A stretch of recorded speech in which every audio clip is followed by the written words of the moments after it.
Hey there, folks. Welcome to our cozy nook of tales and adventures.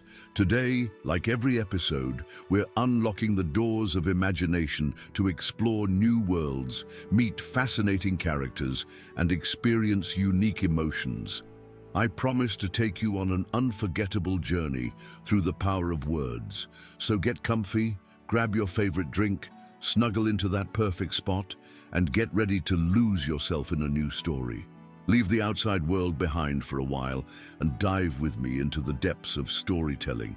If you enjoy our content and want to support the channel, consider hitting the subscribe button and giving the video a thumbs up. Now, without further ado, let's dive into today's story. The embers of the dying fire cast long shadows across the ancient stone walls of Worm's Hollow, a forgotten sanctuary tucked within the folds of the Mistwood Mountains. Outside, the winter wind howled like a wounded beast, but it could not penetrate the powerful wards that shimmered, invisible to ordinary eyes, around the perimeter of the crumbling fortress. Seated before the hearth, an old man with a silver beard and eyes that reflected flames far older than those before him raised his weathered hand toward the dancing light. As his fingers splayed, the flames transformed, not through any ordinary manipulation, but reshaping themselves into miniature dragons that soared and twisted through the air, their fiery wings beating against the darkness. Gandalf the Grey, known in whispered legends as the Wandering Sage, watched his creation with an expression caught between wonder and sorrow. For centuries, he had hidden what he truly was, the last Dragomante, a human vessel sharing his soul with the collective consciousness of dragonkind. The knowledge was a burden heavier than the mountains themselves, especially now that the dragons were gone, hunted to extinction for the crystalline hearts that powered their magnificent bodies and served as the source of the world's most potent magic. "They're restless tonight," he murmured to no one, as the flame dragons dissipated into wisps of smoke.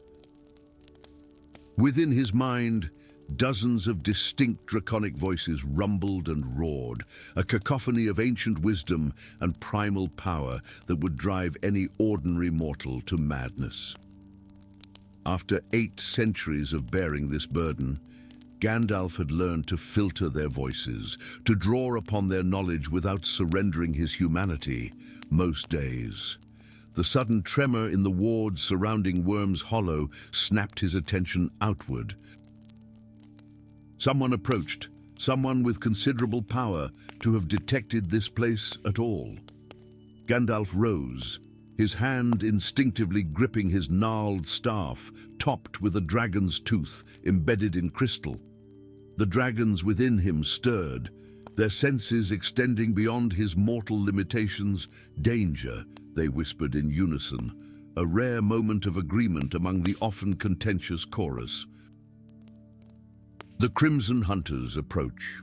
The Order of the Crimson Twilight had pursued dragonkind to extinction and now hunted the few remaining repositories of draconic magic, including, most zealously, the legendary Dragomantes. For decades, they had tracked rumors of Gandalf, though few suspected the famed wizard's true nature. A thunderous crash signaled the shattering of his outermost ward. They were closer than he'd anticipated. With a sweep of his staff, Gandalf gathered the essentials, ancient tomes bound in materials no scholar would dare identify, crystals that hummed with stored power, and a small chest of blackened wood that pulsed with a faint internal light. Just as he prepared to invoke a teleportation sigil, the door to his sanctuary splintered inward. Rather than the crimson-robed zealots he expected, a single figure stumbled through, a woman clad in leather armor adorned with iridescent scales. Her face marked with a web of scars that resembled lightning. Blood matted her dark hair to her forehead, and in her arms she clutched a bundle wrapped in oilcloth. "Vex Nightshade," Gandalf breathed, recognizing the infamous dragon hunter. Ah, have you come to claim my head after all these years? To save it, old man, she gasped, collapsing to one knee, and to atone. With trembling hands, she unwrapped the bundle, revealing an object that sent a shock through Gandalf's entire being. An egg, the size of a man's head, its surface a swirling pattern of midnight blue and silver. The last dragon egg in existence. Impossible, Gandalf whispered, as the dragons within him surged forward in his consciousness, their collective emotion overwhelming him with hope and longing. All the clutches were destroyed. Not all, Vex replied, her voice strained. I've kept it safe for 20 years, hidden from my former brothers in the Order, but they've found me now, and they'll be here within the hour. The High Inquisitor himself leads them. Gandalf's blood ran cold. Morvax, he still lives. Changed, but alive, Vex confirmed. And he doesn't seek to destroy this egg, but to use it. Before she could elaborate, a distant horn echoed through the mountains, the hunting call of the Crimson Twilight. Gandalf made his decision instantly, extending his power to include Vex in his teleportation spell. With a thunderclap of displaced air, Worm's Hollow stood empty as hunter and hunted vanished together. The crystal caverns beneath the Azuremere forest glowed with their own internal light, illuminating the underground sanctuary Gandalf had prepared centuries ago for a calamity he had long anticipated. Vex recovered slowly, tended by magical servants Gandalf had created from crystallized dragon tears, constructs of pure energy that moved with fluid grace. I was the best of them, she admitted on the third day, as they sat before an underground pool that reflected constellations from a sky they could not see. The most efficient hunter, until I found her. The egg rested between them, nestled in a cradle of warm obsidian. The mother dragon spoke to me before she died, Vex continued, her voice hollowed by the memory. Not in words, but in visions.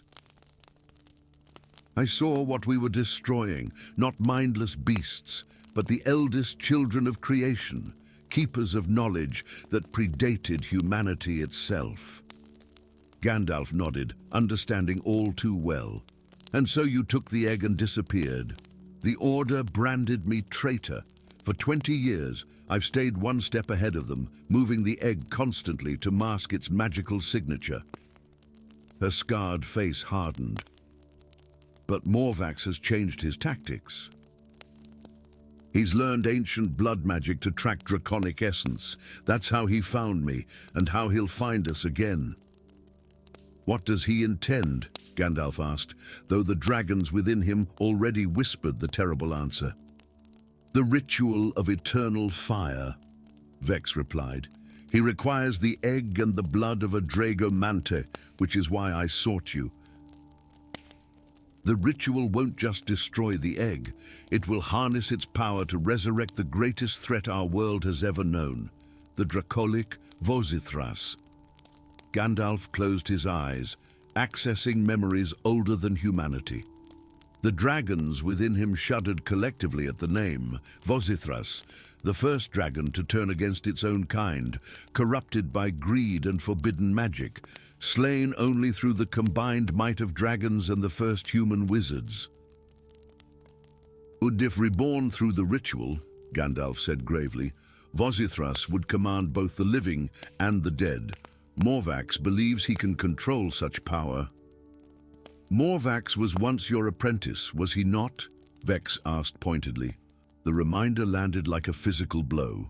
Yolar Morvax, his most brilliant student, exiled 5 decades ago when Gandalf discovered his experiments with dragon heart crystals. He had shown mercy then, a mistake that now threatened the world. A distant rumble interrupted their conversation. The magical alarms throughout the cavern system began to chime in harmonic warning. They found us already, Vex breathed, reaching for her weapons. No, Gandalf corrected, placing his hand on the egg, which had begun to vibrate. It's time. Before their eyes, fissures appeared in the egg's lustrous shell. Light spilled from within, blinding in its intensity. When their vision cleared, a hatchling dragon the size of a small dog lay curled where the egg had been, its scales the color of twilight, eyes like liquid silver regarding them with unmistakable intelligence. "After all this time," Gandalf whispered, tears streaking his weathered face. The hatchling chirped softly, then pressed its snout against Gandalf's hand. In that moment of contact, something extraordinary happened. The chorus of dragon voices within Gandalf fell silent for the first time in centuries, then unified into a single harmonic consciousness that poured forth into the hatchling. Vex watched in awe as ancient magic swirled around them both. "What's happening?" "The rebirth," Gandalf explained, his voice resonating with power. "I was never meant to be the final repository of their wisdom, merely its keeper, until this moment." The hatchling grew before their eyes, its form expanding not with the slow progression of natural growth, but through magical transformation. Wings unfurled like sails catching cosmic winds, its neck elongated, elegant and powerful, limbs stretched and strengthened until a young dragon the size of a warhorse stood before them, radiating magical energy that made the very air shimmer. In that moment of wonder, the cavern's outer defenses shattered. Crimson-robed figures poured through the breach, led by a tall man whose face bore the marks of magical alteration, skin like burnished copper, eyes that glowed with internal fire. "My old master," Morvax called, his voice carrying the unnatural resonance of one who had consumed dragon heart essence. "And the traitor hunter. How convenient to find you both with my prize." Gandalf stepped forward, placing himself between the young dragon and the intruders. Though the transfer of consciousness had weakened him physically, a new clarity of purpose filled him. "You will not touch this child, Eola," he declared. "Your path ends here." Morvax laughed, the sound echoing unnaturally through the cavern. "My path is just beginning. The Dracolich will rise, and I shall command armies that neither live nor die." He raised his hand, revealing a gauntlet constructed from fused dragon heart crystals. "The blood of a Dragomante is all I need to complete the ritual." "Then you shall have it," Gandalf replied calmly, lowering his staff. Before anyone could react, he drew a hidden dagger across his palm. Blood, not the crimson of humans, but the liquid gold of Dragomantes, spilled forth. But instead of surrendering to Morvax, Gandalf pressed his bleeding hand against the young dragon's forehead. "Vithraela Draconis, navitas integrare," he intoned in the ancient tongue of dragons. The cavern erupted with light that poured from Gandalf into the dragon. Morvax screamed in rage, unleashing a bolt of crimson energy from his gauntlet, but too late. The spell of integration was complete. Gandalf had transferred not just the collective dragon consciousness, but his own essence into the young dragon, completing a transformation millennia in the making. The dragon roared, its voice shaking the very foundations of the mountain. Its body shimmered, growing larger still, scales hardening into impenetrable armor. Where Gandalf had stood seconds before, only empty robes remained.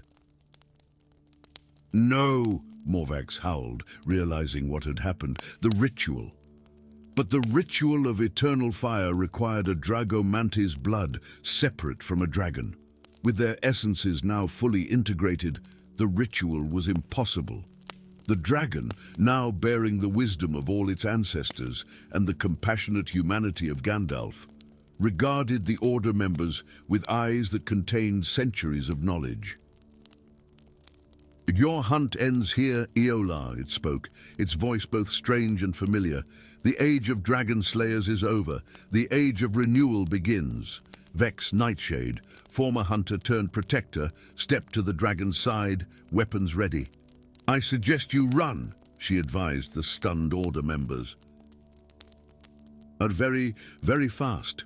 As Morvax and his followers fled before the dragon's wrath, the creature that was now both Gandalf and something greater turned its gaze to Vex. "The world must remember what it has forgotten," it said softly. "Will you help me teach them?" Under the light of crystals that had waited eons for this moment, a new covenant was formed between species once divided by fear and misunderstanding. And through the skies of a world that had thought dragons gone forever, shadows of mighty wings would soon pass once more, not as harbingers of destruction, but as guardians of a wisdom nearly lost to time. Story 2.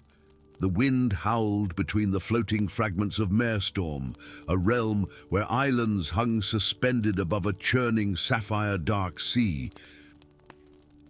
Each landmass drifted in perpetual migration, following ancient currents of magic that flowed invisible through the sky. Dawn painted the scattered archipelago in hues of amber and gold, illuminating the billowing sails of vessels that leapt from island to island, riding gale streams that connected the fragmented world. Upon the highest peak of Windward Isle stood a solitary figure, his grey cloak whipping around his tall frame, staff planted firmly against the buffeting gales. The people of Marestorm knew him as the Storm Navigator. But in distant lands and ages past, he had answered to many names. Here, none dared call him by his true name, Gandalf, for names held power in this realm of ancient magics. His weathered face turned skyward, eyes reflecting the dance of 3 moons fading with the dawn. Something was amiss in their celestial choreography, a dissonance in their eternal waltz that only one versed in the deepest magics could perceive.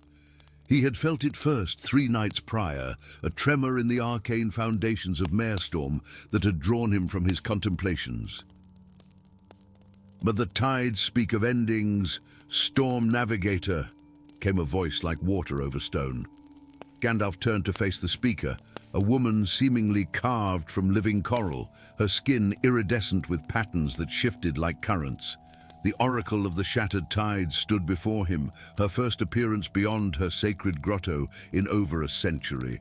"You have felt it too, then," Gandalf replied, his voice deep and resonant against the wind's mournful keen. "7 dawns," she whispered, eyes swirling with visions only she could see. 7 dawns remain before the island's fall. The weight of her proclamation settled upon Gandalf's shoulders like a physical burden. "The anchors weaken.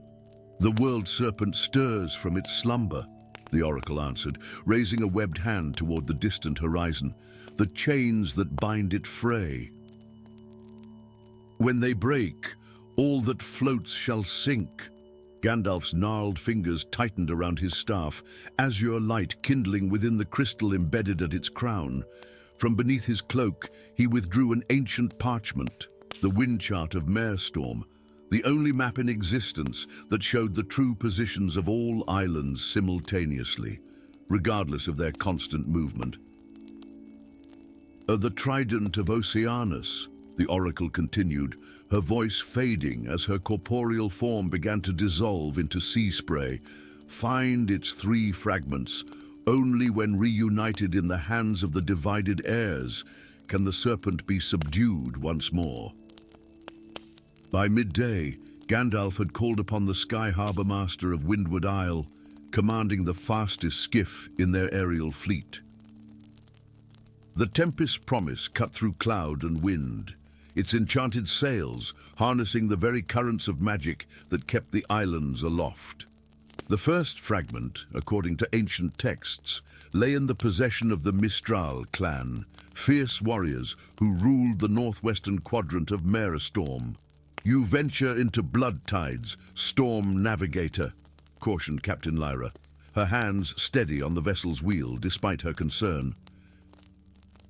"The clan wars have intensified these past seasons. The Mistrals sank 3 abyssal clan ships just last moon. Then we must navigate with greater cunning," Gandalf replied, his eyes never leaving the wind chart as it shifted and realigned, mirroring the constant dance of the islands above. Their arrival at Mistral Hold was met with drawn bows and suspicious glares. The clan chieftain, a woman whose face bore the tattooed patterns of 100 victories at sea, regarded Gandalf with narrowed eyes. "You bring ill omens, navigator," she declared, fingering the fragment of crystal blue metal hanging from her neck, the first piece of the trident. "Our seers have been restless, speaking of darkness rising from the deep." "Not ill omens," Gandalf corrected, his voice carrying authority that made even the proud chieftain pause, "but warnings of a fate we might yet prevent." It took hours of negotiation, ancient oaths invoked, and finally the revelation of the oracle's prophecy before the chieftain reluctantly surrendered the fragment. As she placed it in Gandalf's palm, the crystal in his staff flared brilliantly, and a strange, burning sensation seared the inside of his right wrist. When he looked down, an ancient sigil had appeared on his skin, a crescent wave intersected by 3 parallel lines, the mark of Oceanus, hidden within him all this time. The journey to secure the second fragment took them to the storm-racked islands of the southern reaches, where the Tempest clan ruled from their fortress of coral and storm-forged steel. It was there, amid negotiations far more hostile than those with the Mistrals, that their vessel was set upon by corsairs. The black squall emerged from a bank of storm clouds, its hull gleaming with enchantments that rendered it nearly invisible until the moment of attack. Grappling hooks bit into the Tempest's promise, and boarding planks slammed down upon their deck. At their head stood a figure who seemed born of the storm itself, hair white as sea foam, eyes the color of lightning, a coat of midnight blue billowing around his lean frame. Prince Elyon Stormbreak, exiled heir of the Abyssal clan, most feared corsair in all of Marestorm. Adul, the legendary storm navigator, he called, blade drawn but held casually at his side. "I've tracked you across 3 wind currents, the Mistral fragment, if you please." "You know not what you meddle with, young prince," Gandalf replied, standing unbowed before the corsair crew. "I know more than you might think, old man," Elyon countered, stepping closer. As he did, Gandalf noticed something extraordinary, a mark upon the prince's left wrist, identical to the one that had appeared on his own right wrist. The prince noticed his gaze and faltered, glancing down at his own mark. "Impossible," Elyon whispered. In that moment of recognition, the air between them seemed to shimmer with ancient power. The fragment in Gandalf's possession hummed with energy, resonating with something carried by the Corsair Prince. "You bear the second fragment," Gandalf stated, seeing now the faint outline beneath the prince's coat, a piece of the same crystalline metal. "And you bear my mark," Elyon responded, voice stripped of its earlier bravado, "the mark of my father's line." That night, beneath the light of the 3 moons, 2 enemies became reluctant allies. Prince Elyon revealed what he knew, that the Abyssal clan had safeguarded the second fragment for generations, that his exile had come when he refused to surrender it to his power-hungry uncle, and that legend spoke of twin heirs who would either save or doom Marestorm. "The mark appeared on my birth," Elyon explained as they charted a course for the final fragment. "My father called it the brand of Oceanus, proof of our divine lineage." Gandalf's eyes narrowed thoughtfully, "and yet mine appeared only when I touched the first fragment." "Because you have forgotten," Elyon suggested. "Or perhaps you were meant to forget." The final fragment lay in the deepest reaches of Marestorm, in ruins that dwelled not on any floating island, but beneath the waves themselves. The ancient city of Thalassia, first capital of Marestorm before the shattering, that had broken the land into floating fragments. Their descent required magic of the highest order. Gandalf wove spells of water breathing and pressure resistance around their small party as they plunged into the abyss. Prince Elian led the way, his mark glowing with increasing intensity as they approached the sunken spires of Thalassia. In the heart of the ruined city, they found a temple untouched by time, its walls inscribed with the history of Mare Storm and the truth of its creation. As Gandalf's fingers traced the ancient glyphs, memories not his own flooded his consciousness. Twin sons of Oceanus, god of the boundless sea, one embraced order, one chaos. Their conflict shattered the land. The world serpent, bound by their combined power to support the fragments. Their essences scattered through time, reborn again and again. "We are not allies by chance," Gandalf murmured, turning to face Elian, who stood transfixed before a mural depicting two godly figures restraining a massive serpent. "We are the divided heirs, the reincarnations of Oceanus's sons." At the center of the temple rested the final fragment, suspended in a column of water that parted at their approach. When both men reached for it simultaneously, their marks flared with blinding light, and the three fragments leapt from their possessions, merging in mid-air to form the legendary trident of Oceanus. The temple floor shuddered beneath them. The world serpent, sensing the trident's restoration, was awakening, its massive coils shifting beneath the very foundations of Mare Storm. 7 days, the oracle said. Elian breathed, reaching for the trident. "We've spent 6. "Not yet," Gandalf cautioned, his hand closing over Elian's. "The trident can only be wielded by the unified heirs. We must complete the reconciliation." Understanding dawned in the Corsair prince's eyes. Together, they grasped the trident, their opposing marks, order and chaos, right and left, wisdom and passion, pressed together around its haft.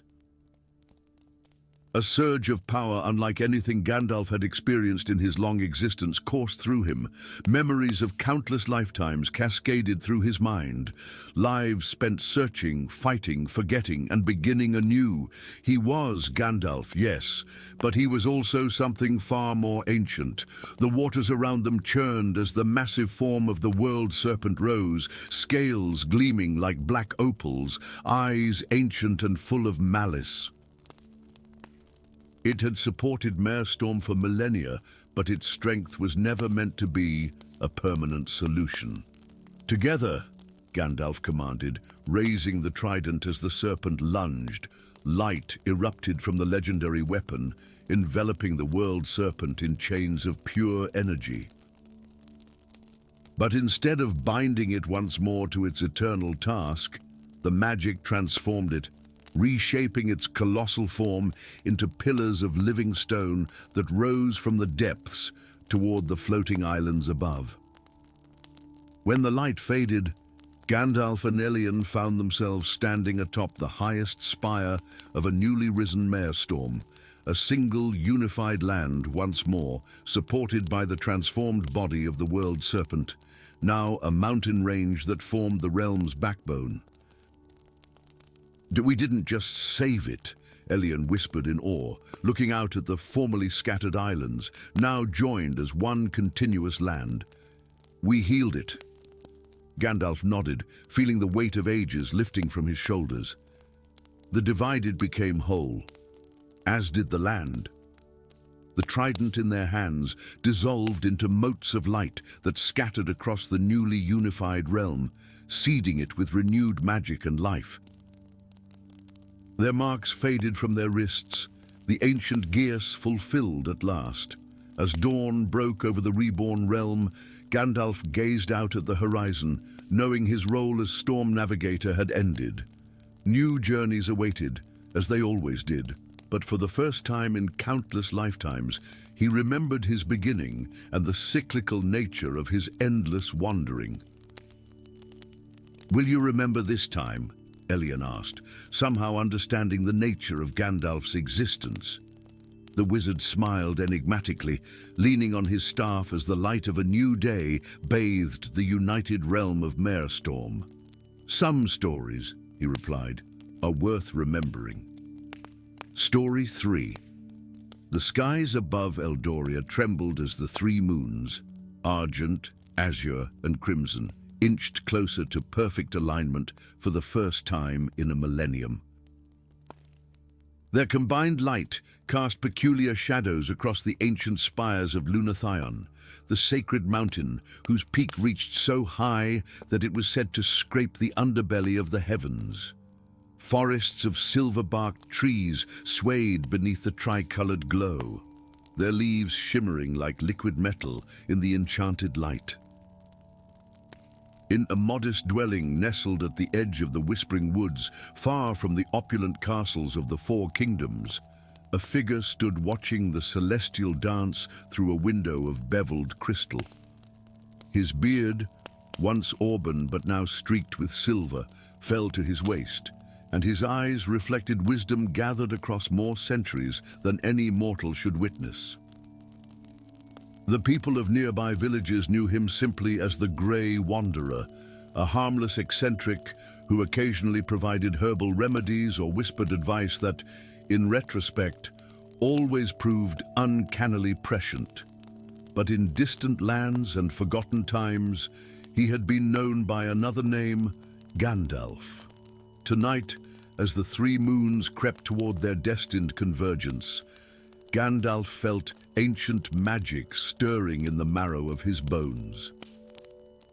His gnarled fingers traced patterns in the condensation on the window glass, symbols in a language no living soul remembered. "So it begins again," he murmured, reaching for his staff. The twisted ashwood was adorned with a crystal that seemed to capture and intensify the triune moonlight.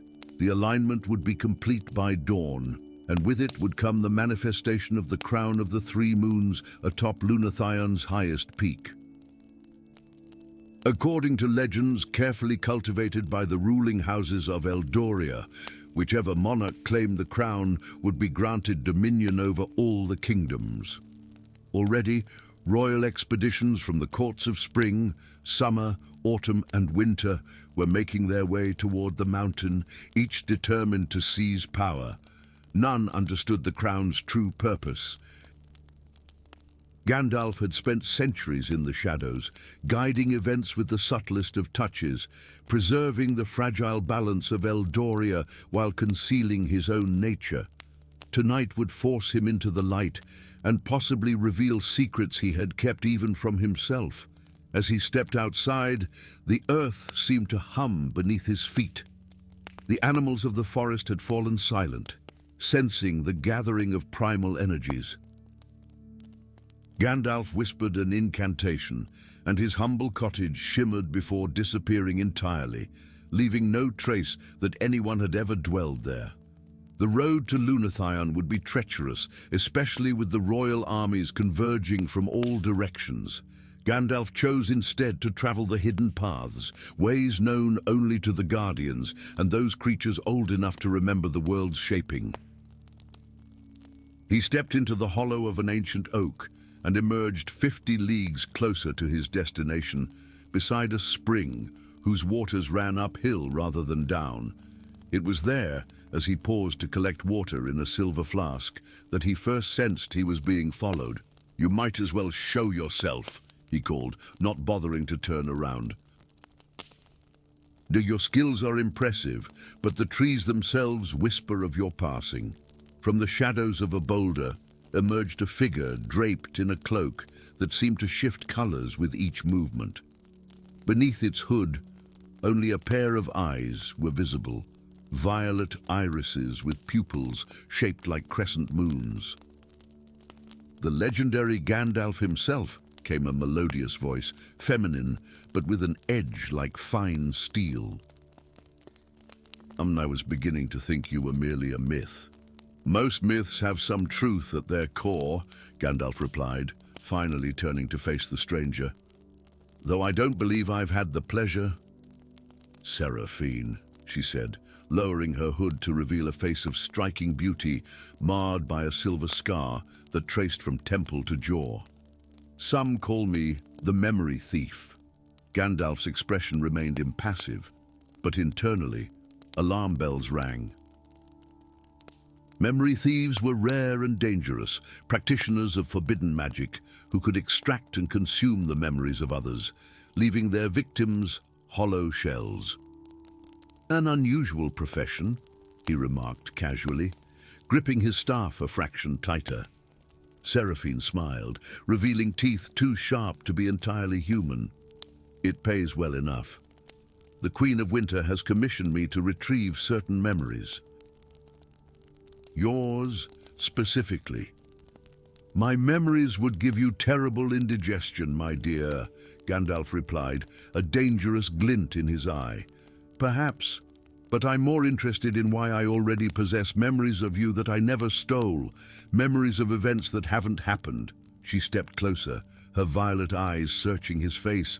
I remember you standing before the crown of the three moons, in an age not yet born.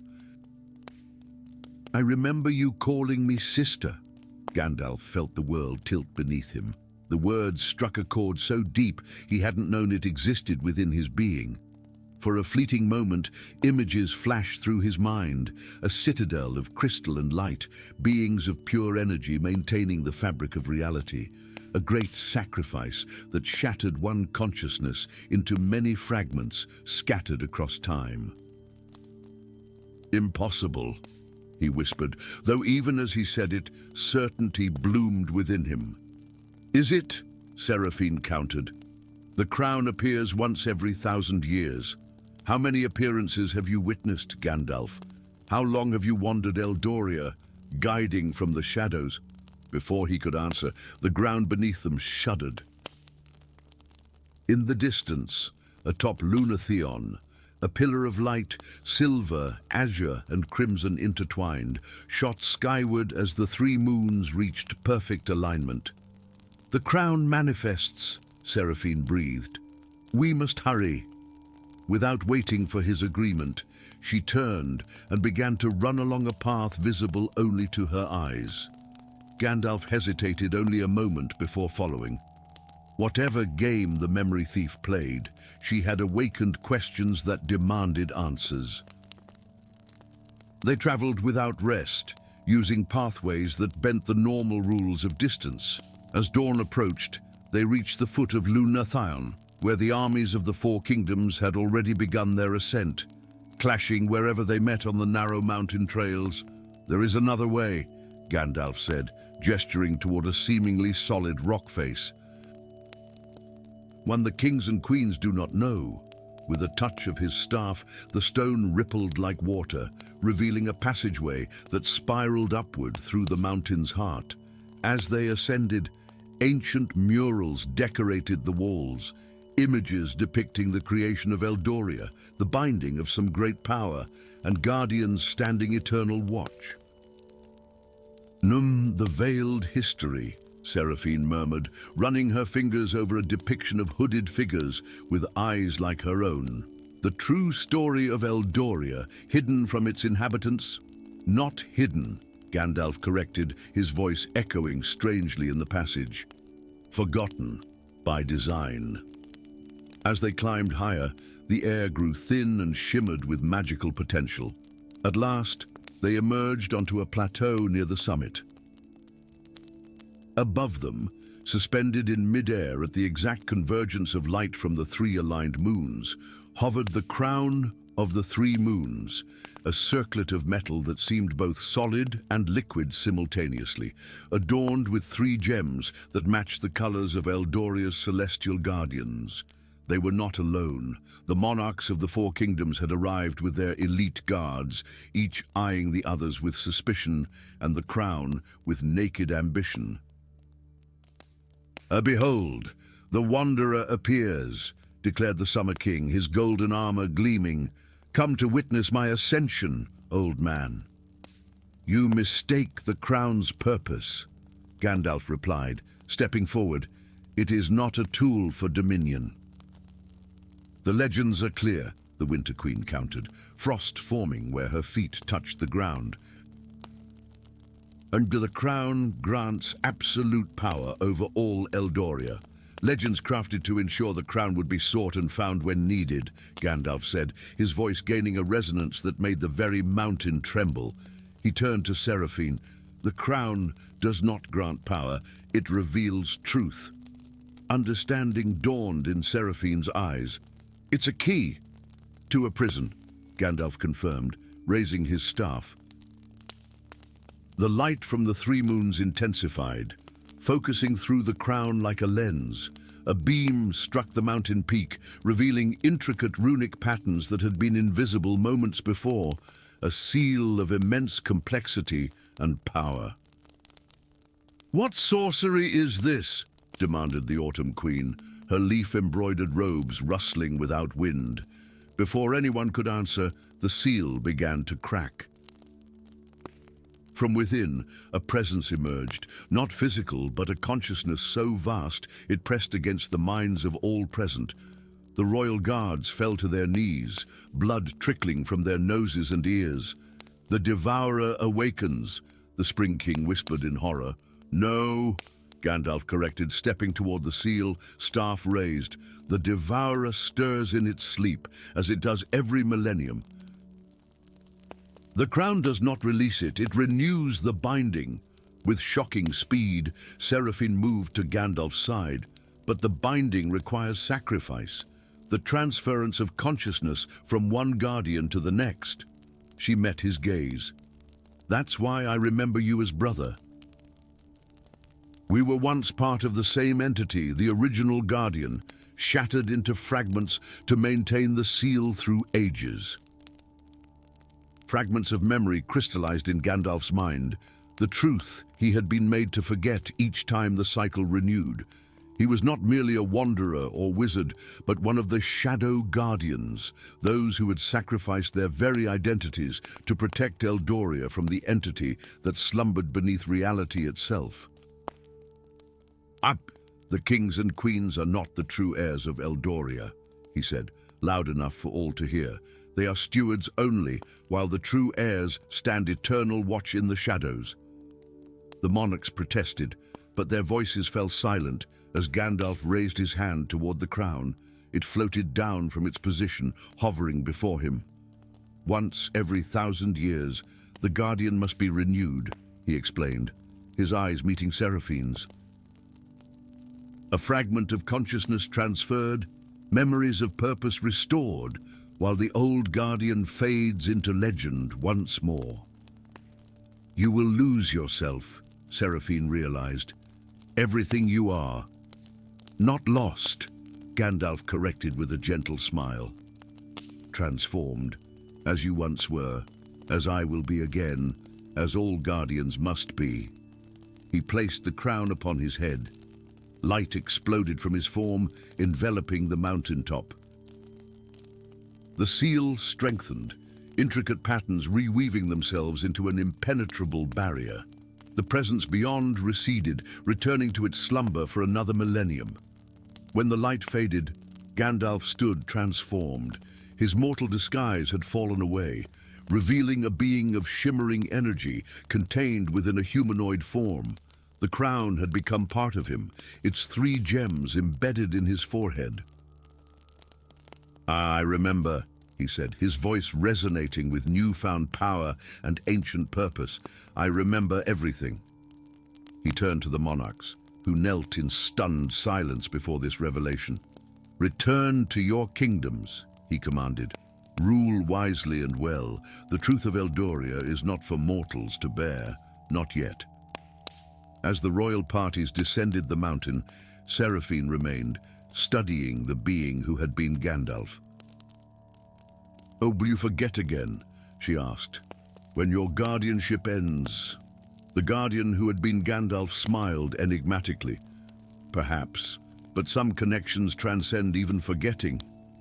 He touched the scar on her face, identical to one now visible on his own transformed visage. We will meet again, sister, when the three moons align and another guardian must rise. As dawn broke fully over Eldoria, the three moons faded from view, their alignment complete. The guardian took up his vigil on Lunathian's peak, watching over a realm that would never know the sacrifice made for its protection, century after century, by those who walked in shadow that others might dwell in light. Story 4. The castle of Miramir rose from the mist-shrouded lake like a fever dream rendered in stone and silver, its countless glass surfaces capturing and fracturing the light of twin suns. Every tower was adorned with polished mirrors, every window crafted from crystal that distorted reality in subtle, unsettling ways. It was said that within these walls, nothing was ever quite as it seemed, and nothing ever truly vanished from sight. On this particular morning, the castle's reflection in the still waters below appeared more substantial than the structure itself, as though the mirror world beneath might be the true reality. Perhaps, in some sense, it was. A solitary figure stood upon the shore, leaning on a gnarled staff of ancient yew. His grey robes stirred in the gentle breeze, and his eyes, the blue of a sky before storm, narrowed as he studied the impossible architecture. Gandalf the Grey, known in 7 kingdoms and a dozen ages, had come to Miramir at the urgent summons of a desperate princess. 3 nights past, King Vathrian had been found dead in his sealed chamber, his throat slit by an unseen hand. The evidence implicated his only daughter, Princess Lysandra, whose dagger was discovered beneath his body. She had fled into the night, proclaimed traitor and patricide by her uncle, Archmage Kael'thorn, who now served as regent until justice could be served. Few knew that Lysandra had taken something with her in her flight: the Mirror of Thyranthia, an ancient heirloom of the royal line that showed not reflections, but truths hidden from ordinary sight. "You've arrived at last," came a voice from seemingly nowhere. Gandalf did not start at the sudden intrusion. The roads between realms grow treacherous. Lady Lysandra. The boundary mirrors at Silvershade Pass showed troubling visions. A shimmer in the air beside him coalesced into the form of a young woman. The princess wore hunting leathers rather than royal silks, and her dark hair was cropped short around a face more striking than beautiful. At her hip hung a curved blade, and in her hands she held what appeared to be an ordinary hand mirror of tarnished silver. "The boundary mirrors have been compromised," she said without preamble. "My uncle's work. He's been experimenting with reflective portals between realities." "A dangerous pursuit," Gandalf observed, his bushy eyebrows drawing together. The mirror realms were separated for good reason. The architects of creation understood that some reflections must never touch their source. Lysandra's jaw tightened. "He murdered my father, Gandalf. I saw it through Thyranthia's glass." She held up the ancient mirror. "But not directly. He sent a reflection, a mirrored version of himself that could pass through any reflecting surface in the castle." Gandalf extended his hand, and after a moment's hesitation, Lysandra placed the mirror in his palm. Its weight was curious, sometimes heavy as stone, other moments light as a feather, as though it existed partially in another realm. Its surface was cloudy until Gandalf whispered words in a language long forgotten by mortal tongues. The mirror's face cleared, showing not his reflection, but a swirling vortex of possible realities. "My uncle plans to replace the rulers of all 7 kingdoms with mirror versions loyal to him alone," Lysandra continued. "Malleable reflections that appear identical to their originals, but bend to his will. He's already begun with the eastern provinces." "Yet he could not control you," Gandalf noted, studying her through eyes that saw more than mere physical form. He tried, and she admitted. The night before my father's murder, I found a reflection of myself standing in my chambers, a perfect copy, save for the eyes. They were empty, like deep wells with no bottom. Her hand unconsciously moved to a thin scar along her collarbone. I destroyed it with blessed silver, but my uncle had already crafted another plan. Gandalf returned the mirror to her, his expression grave. We require an ally who understands the nature of reflections. One who can navigate the mirror realms without losing himself. There is only one such person in Miramir, Lysandra said hesitantly, but he is complicated. Kvasir the Sightless. Gandalf nodded. I suspected as much. How did you... There are few secrets kept from those who know where to look, the wizard replied with the ghost of a smile. Take me to him. The undercity of Miramir was a labyrinth of silver and shadow, where light reflected from above was trapped and distorted by countless mirrored surfaces. In this twilight realm lived those who served the mirror magic of the kingdom, craftsmen, enchanters, and those with gifts too strange for the world above. Kvasir's workshop occupied what had once been a forgotten temple, its walls lined with mirrors of every description, some cracked, some clouded, some so ancient their surfaces had turned black with age. The man himself sat cross-legged on a cushion at the center of this reflective gallery, a strip of silver cloth bound across his eyes. The grey wanderer comes at last, he said, without turning, and the false traitor princess. I've been watching your approach for 3 days. You see us through the mirrors, Gandalf observed, studying the unusual arrangement of reflective surfaces. I see everything through reflections, Kvasir replied, rising with fluid grace. He was tall and lean, with skin pale as moonlight and hair the color of burnished copper. Though blind in the conventional sense, he moved with absolute confidence through his domain. And when I lost my eyes to the Archmage's experiments, I gained something far more valuable, the ability to perceive through any reflective surface, across distances and even between realities. Then you know why we've come, Lysandra said. Kael'thorn's ambition stretches beyond your imagining, Princess. Kvasir's fingers traced the edge of a nearby mirror. He doesn't merely wish to rule the Seven Kingdoms. He seeks to collapse the boundaries between all mirror realms, creating a single reality where he alone determines what is real and what is reflection. Can you help us stop him? Gandalf asked. Kvasir turned his blindfolded face toward the wizard. I can guide you through the mirrors to his sanctum in the highest tower. But there is something you should know before we begin. He paused, seeming to choose his words carefully. The source of Kael'thorn's power is not entirely his own. He has a partner in his endeavor. Who?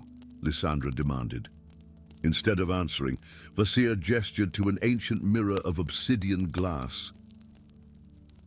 Its surface rippled like disturbed water, then cleared to show the interior of a tower room where Archmage Kael'thorn bent over a complex arrangement of mirrors and crystals.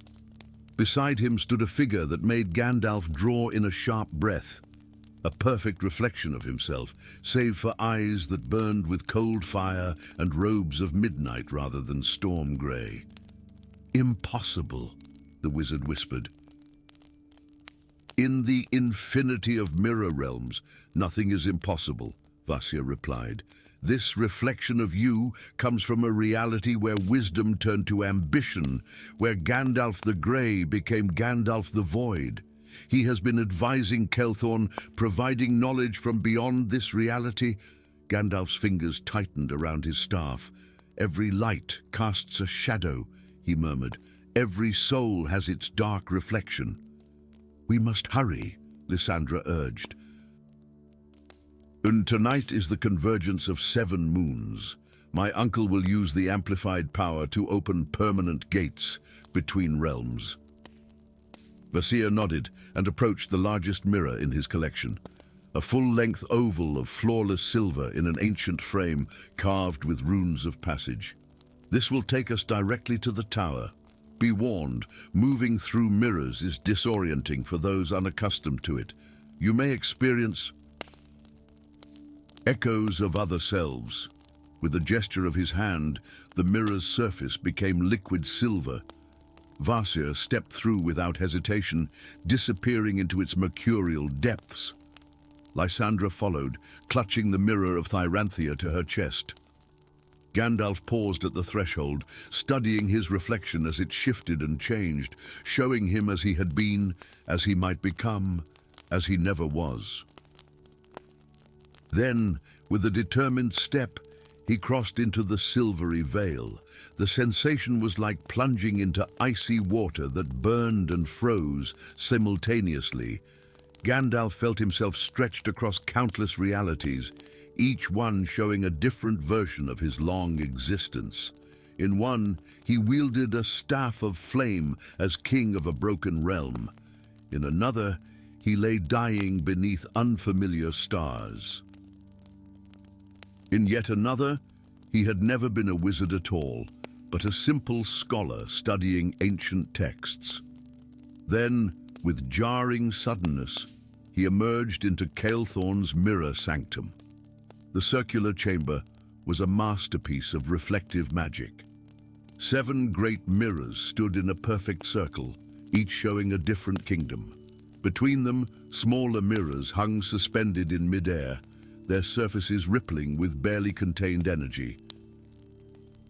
At the center of this arrangement stood Archmage Kael'thorn, tall and commanding in robes of crimson and gold, and beside him, the dark reflection of Gandalf himself. "The original arrives," Kael'thorn observed with a thin smile. "How predictable. My niece always did run to authority when challenged." "Uncle," Lysandra spat, her hand moving to her blade. "Do you'll answer for my father's murder?" "Your father was weak," the Archmage replied dismissively. "He would have resisted what must be done. The mirror realms have been separate too long, reality fractured into infinite possibilities. I will reunite them, creating one perfect world. Under your dominion," Gandalf stated, stepping forward. "And with puppets wearing the faces of kings. Under our dominion," corrected his dark reflection, voice identical yet somehow hollow. "Why settle for guiding from shadows when you can reshape reality itself? Join us, original. Together, we could create perfection." "There is no perfection in tyranny," Gandalf replied, raising his staff, "and no wisdom in breaking the boundaries between worlds." The dark Gandalf laughed, a sound like breaking glass. "Da, always so righteous, so limited. I've seen 1,000 realities, and in each one, your stubborn adherence to order leads to the same end, failure." While they spoke, Vasir had moved silently along the edge of the chamber, his fingers trailing across mirrored surfaces. His blindfolded face turned toward Lysandra, and a subtle nod passed between them. Kael'thorn raised his hands, and the 7 great mirrors began to glow with increasing intensity. "The convergence begins. The gateways open. Too late to stop what comes." "Perhaps," Gandalf acknowledged, "but not too late to change its nature." With a swift movement, he struck his staff against the floor. Light exploded outward, momentarily blinding all within the chamber. In that instant, Lysandra darted forward, the mirror of Thyranthia held before her like a shield. "Thyranthia reveals truth," she cried, positioning the ancient mirror to intercept the converging energies from the 7 great mirrors. The mirror of Thyranthia flared with power as it absorbed and redirected the convergence energies. Instead of opening gateways between realms, it created a single, blinding portal directly before the dark reflection of Gandalf. "What have you done?" Kael'thorn roared, attempting to disrupt the process. Too late. The portal stabilized, its surface showing not another kingdom, but the primordial void that existed between realities, the true home of reflections without anchors. "Sending me back to the void?" the dark Gandalf asked, surprisingly calm. "I've escaped it before." "Not sending," Gandalf corrected, stepping forward until he stood beside his reflection, joining. Before anyone could react, he grasped his dark counterpart's wrist.